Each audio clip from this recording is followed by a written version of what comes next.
Alors, je vais vous inviter à ouvrir la parole de Dieu dans l'Évangile selon Matthieu au chapitre 14 et au verset 15. Voici ce que nous lisons. Le soir étant venu, les disciples s'approchèrent de Jésus et dirent : « Ce lieu est désert et l'heure est déjà avancée. Renvoie la foule afin qu'elle aille dans les villages pour s'acheter des vivres. » Jésus leur répondit : « Ils n'ont pas besoin de s'en aller. Donnez-leur vous-même à manger. Nourrissez-les. » Mais ils lui dirent : « Nous n'avons ici que 5 pains et 2 poissons. » Et il dit : « Apportez-les-moi. » Il fit asseoir la foule sur l'herbe, prit les 5 pains et les 2 poissons, et levant les yeux vers le ciel, il rendit grâce. Puis il rompit les pains et les donna aux disciples, qui les distribuèrent à la foule. Tous mangèrent et furent rassasiés, et l'on emporta 12 paniers pleins des morceaux qui restaient. Ceux qui avaient mangé étaient environ 5000 hommes, sans les femmes et sans les enfants. Amen. Donnez-leur vous-même à manger, nourrissez-les. C'est l'encouragement que le Seigneur nous donne ce soir. Nous sommes entourés d'une foule d'hommes et de femmes perdus, une foule de gens désespérés, une foule de gens brisés par la vie, la foule de ceux qui n'ont pas bien nourri leur âme. Alors, loin de moi de stigmatiser ceux qui ont un petit souci avec leur poids, mais nous avons eu, il y a bien des années, environ 30 ans, un peu plus de 30 ans, l'occasion d'aller au Mexique par mon travail, et nous avons passé quelques heures en transit dans l'aéroport de Dallas. Et là, nous avons vu les effets de ce qu'on appelle la malbouffe.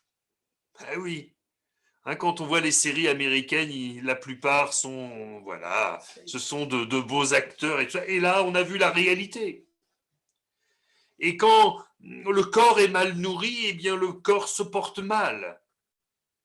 Et quand l'âme est mal nourrie, l'âme se porte mal.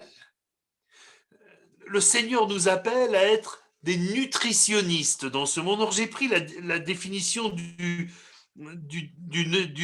nutritionniste dans le dictionnaire. C'est un médecin qui prend en charge des patients dont les maladies sont liées à l'alimentation. C'est pas seulement quelqu'un qui donne des conseils pour perdre 200 grammes parce qu'on veut être beau en maillot. C'est quelqu'un qui prend en charge des patients dont les maladies sont liées à l'alimentation. Alors je me suis posé la question, que mangent les hommes et les femmes de notre société ? Proverbe 4, 17 nous donne une réponse, comme quoi c'est pas d'hier. Proverbe 4, 17 nous dit ceci, car c'est le pain de la méchanceté qu'ils mangent, c'est le vin de la violence qu'ils boivent. Et en réalité, c'est bien une description du monde qui nous entoure, et c'est bien de ces aliments-là que le monde se nourrit. Le monde se nourrit de méchanceté, le monde se nourrit de violence, le monde se nourrit de débauche, le monde se nourrit de convoitise, et cela produit les maladies liées à cette mauvaise alimentation. Des foyers brisés, des cœurs angoissés, de la dépression, du désespoir, de la perdition de tous les repères, et finalement pour arriver à la perdition éternelle. C'est la nourriture qui est donnée à notre société, et ce sont les maladies qui en sont la conséquence. Nous voyons bien aujourd'hui des gamins dans la cour de l'école primaire, ont leur téléphone pour regarder des vidéos pornographiques. Enfin, dans quel monde de fous vivons-nous? On constate, il y avait dans les années 50, 60 un alcoolisme chronique chez certaines personnes. Aujourd'hui, les étudiants font des concours de beuverie. Alors vous allez me dire, les fêtes étudiantes en ce moment, il y en a moins. C'est peut-être finalement un bon côté de la Covid, hein. Mais il y a eu des jeunes qui se sont mis en coma éthylique parce qu'en 1 heure de temps, ils avaient bu ce que la plupart d'entre nous n'auraient pas bu en 1 an. C'est juste épouvantable. C'est juste épouvantable. Il nous faut réaliser, mes frères et sœurs, que l'alimentation évolue avec le temps et qu'il nous faut être au rendez-vous de ces évolutions.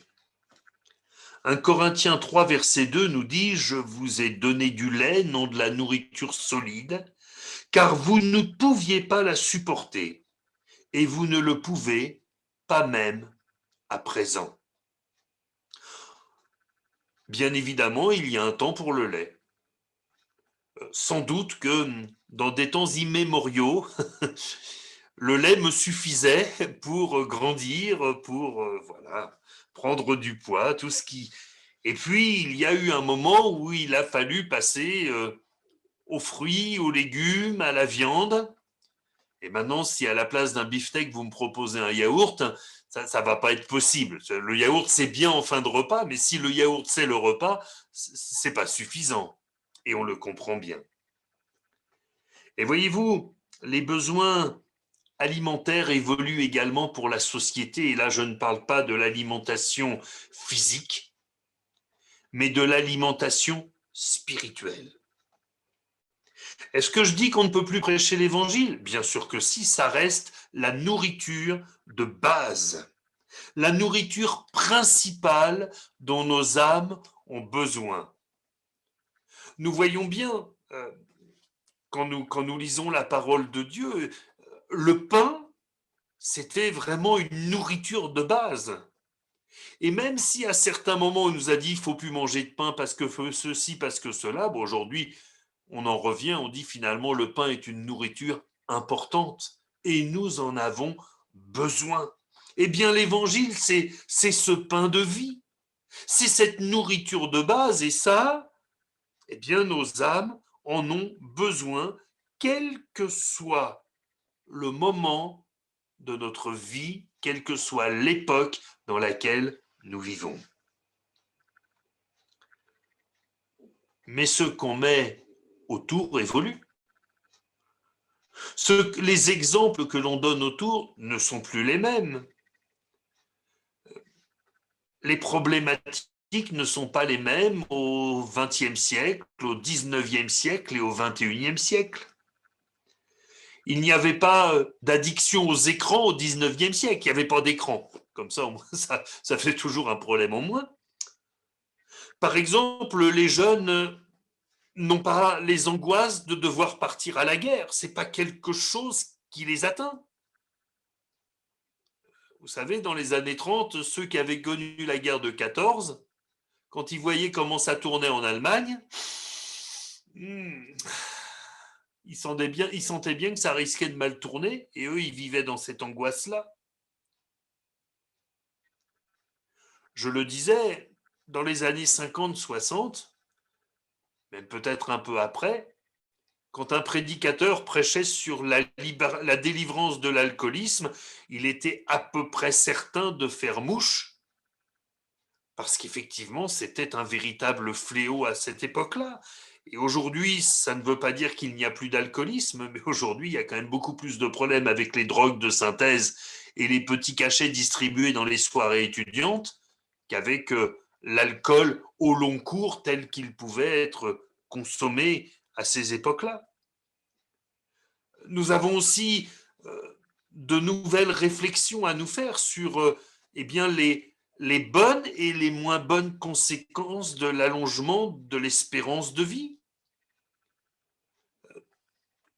Quand il y a un siècle, quelqu'un était centenaire, c'était toute une histoire, parce que s'il y en avait un par canton, c'était le bout du monde.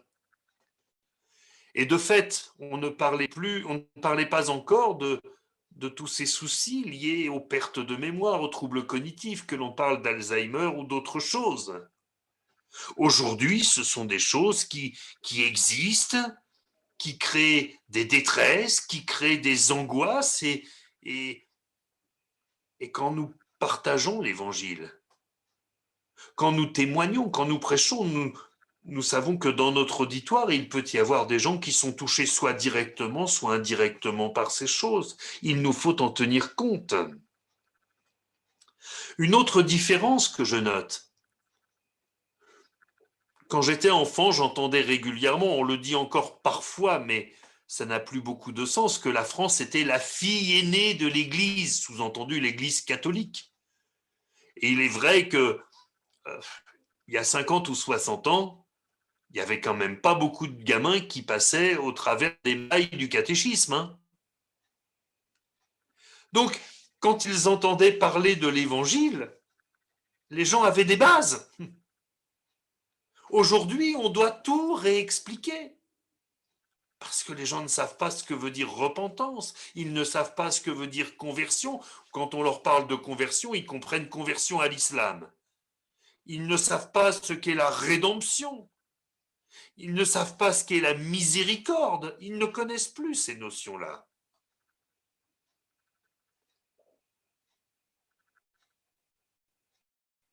Quand on disait que l'adultère était un péché, tout le monde était à peu près d'accord. Quand on disait que le mariage était la norme, tout le monde était d'accord. Et aujourd'hui, le divorce est la norme, le mariage qui dure devient l'exception et l'adultère est une chose normale. L'adultère a été dépénalisé. Ça veut dire aujourd'hui, on ne peut plus porter plainte contre son conjoint pour adultère. La loi ne considère plus que c'est quelque chose dont elle doit s'occuper. Que dire des dépressions, des burn-out et de tous ces troubles du comportement qui nous gagnent et des suicides qui déferlent sur notre pays. Moi, je suis toujours très étonné euh, de toutes les mesures qui sont prises pour limiter le nombre de morts sur les routes et le nombre de morts sur les routes, à peu près, et vous me pardonnerez si ma statistique n'est pas précise, c'est 2500 morts par an en France. Le suicide en France, c'est plus de 8000 morts par an. Sauf que là, on n'a pas encore trouvé le moyen de poser des radars. Dramatique. C'est ça, les conséquences de la mauvaise nourriture qui est donnée à notre époque. Et je reviens à l'exhortation du Seigneur. Ils n'ont pas besoin de s'en aller, donnez-leur vous-même à manger. En d'autres termes, quand les gens viennent avec tous leurs problèmes et qu'on se sent peut-être un peu dépassé, il est hors de question de répondre à ces perdus, circuler, il n'y a rien à voir, nous on ne peut rien pour vous. Parce que ça n'est pas ce que le Seigneur nous demande. Il nous dit non, non, au contraire, installez-les et nourrissez-les. Alors, quelle est la nourriture dont ils ont besoin? Je l'ai dit, ils ont besoin de l'Évangile, mais ils n'ont pas besoin qu'on leur dise ce qu'ils auraient dû faire autrement. Ils ont besoin qu'on leur donne des perspectives. C'est-à-dire qu'on leur dise que malgré l'incertitude du lendemain, s'ils se confient en Dieu, ils ont des perspectives. Malgré l'horizon qui s'assombrit, ils peuvent en Jésus-Christ avoir de l'espérance. Vous savez, est-ce que nous nous rendons compte de la situation dans laquelle sont nos jeunes? Ceux de ma génération, on leur disait fais des études et tu auras du boulot. Et c'était vrai. Et aujourd'hui, on leur dit fais des études, pendant ce temps-là, tu n'es pas au chômage. Et c'est vrai aussi. Que dire de ceux qui ne savent même pas comment leur diplôme va être validé parce que sur une année, ils auront assisté à 2 mois de cours? Quelque chose de terrible. Et ils ont besoin de retrouver de l'espérance et des perspectives. Ils ont besoin de rencontrer le Seigneur comme leur sauveur. Ils ont besoin de la guérison pour leur âme. J'entendais un ministre ou bon, un directeur de cabinet peut-être sur France Inter dire mais on a mis en œuvre, parce qu'il y a énormément de détresse au milieu des étudiants, et on a mis en œuvre des soutiens psychologiques parce qu'avec cette épidémie, les étudiants sont comme perdus. Beaucoup ont perdu leur travail d'étudiant. Bah forcément, c'est pas le travail d'étudiant par excellence, c'était d'aller travailler dans des fast-foods, d'aller travailler. Forcément, tous ces trucs-là sont fermés, donc ils n'embauchent pas. Donc ils ont perdu leur job d'étudiant, ils n'ont plus de moyens de subsistance, ils savent pas s'ils auront leur diplôme, ils savent pas s'ils auront du travail, ils se sentent perdus. Alors on a mis des soutiens psychologiques, mais on est étonné, les élèves ne viennent pas. Parce que même le soutien psychologique, ils n'y croient plus. Ils ont besoin que leur âme soit guérie par le Seigneur. Ils ont besoin, et je ne parle pas que des étudiants, je parle de toute cette foule de perdus qui a faim. Ils ont besoin de délivrance en les ramenant doucement mais fermement dans la vérité. C'est la vérité qui nous affranchit, mes frères et sœurs. Dans un mensonge est proféré au plus haut niveau des États, c'est vrai que depuis que M. Biden a remplacé M. Trump, c'est un peu plus calme. Mais il est vrai quand même que quand le président de la plus grande puissance du monde se permet de proférer des mensonges en disant c'est pas un mensonge, c'est juste une autre vérité, je vous laisse imaginer socialement, mentalement, les dégâts que cela fait sur les, comment dire, sur le sens éthique que chacun peut avoir. Et nous, avec douceur mais avec fermeté, il nous faut ramener les âmes à la vérité. Et la vérité, c'est leur dire que ce qui est contraire à la parole de Dieu est un péché, mais que Dieu les aime et qu'il les aime tellement qu'il a donné son Fils unique sur la croix. Nous avons besoin de ramener ce monde au salut. Nous avons besoin de ramener ce monde au pied de la croix. Nous avons besoin de porter ce monde au pied de Jésus-Christ. Demain, mes frères et sœurs, demain, dans les semaines qui viennent, nous entrerons dans un bâtiment qui peut contenir au total 400 personnes, 320 au rez-de-chaussée et 80 enfants et moniteurs à l'étage. Alors qu'actuellement sur le papier nous sommes 180 adultes et en réalité nous sommes 120, même quand il y avait des cultes présentiels, que ce soit à la Mole ou que ce soit à l'hôtel Ville-Nouvelle, en réalité, nous sommes 120 à être présents. Alors, on peut toujours voir le verre à moitié plein, dire c'est formidable, même s'il y a encore de la distanciation sociale, avec 320 places, on pourra rentrer les 120 sans aucune difficulté. Alléluia. Mais je veux croire que le Seigneur ne nous a pas donné autant de place simplement pour de la distanciation sociale. Je veux croire que le Seigneur va nous donner des âmes nouvelles. Et je veux croire que si nous les nourrissons bien, ces âmes vont s'attacher au Seigneur. Et elles vont constituer l'Église de demain. Je crois aussi que si nous ne sommes pas attentifs à ce que nous leur donnons à manger, et je ne parle pas que de la prédication, je parle du témoignage, et je ne parle pas que du témoignage parlé, mais aussi du témoignage d'affection, d'amour qui déborde des cœurs, parce que ces cœurs sont remplis par l'amour du Seigneur. La Bible dit qu'il ne peut pas sortir d'une même source des eaux douces et des eaux amères.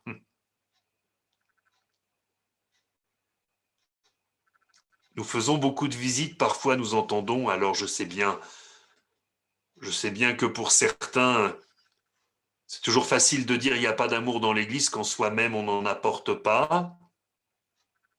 J'entends aussi parfois des personnes qui me disent, vous savez, je ne fais pas de bruit, à la fin je me déplace plus parce que plusieurs fois, on m'a dit des choses qui m'ont blessé. Quand on donne une nourriture qui fait mal,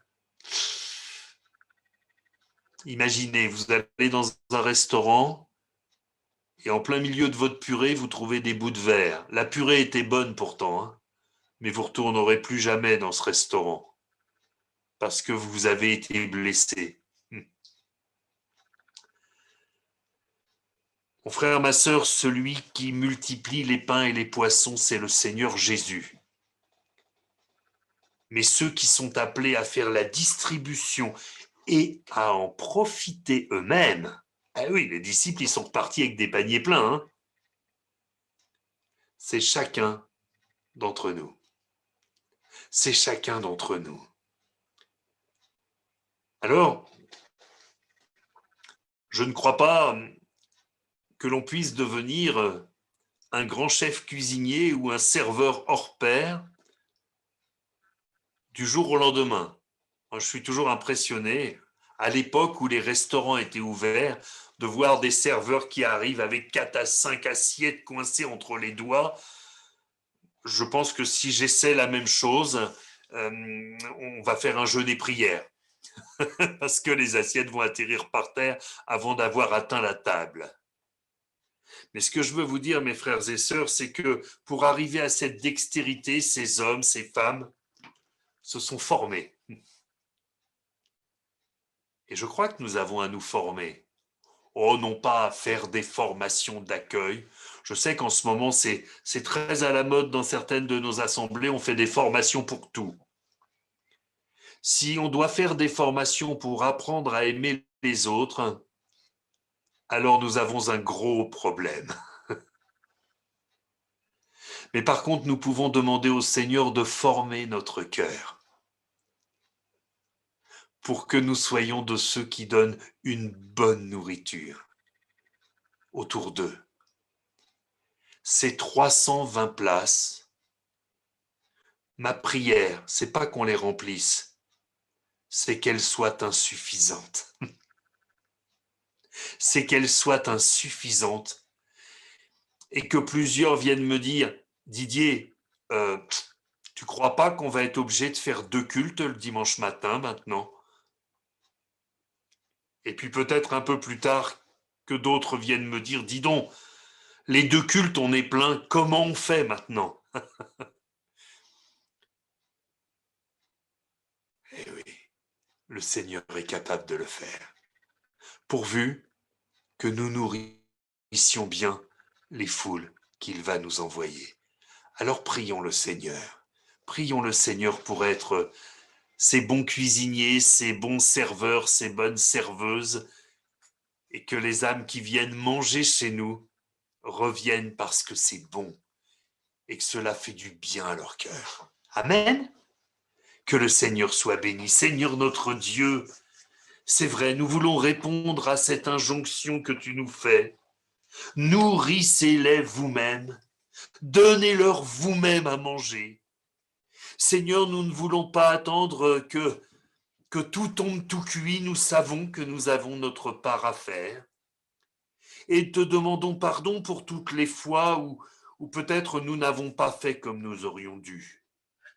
Parce que peut-être nous n'allions pas bien, peut-être parce que, qu'importe les raisons. Seigneur, tu nous fais le privilège de ce que dans les semaines, dans les mois qui viennent, nous allons hériter de cette belle maison, de cette maison de prière.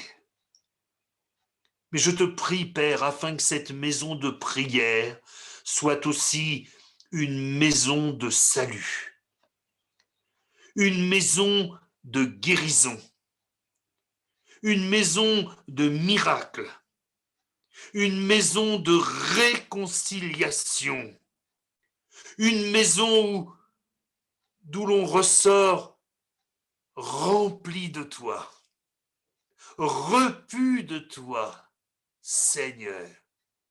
Merci de nous faire grâce, Père. Au nom de Jésus-Christ. Amen.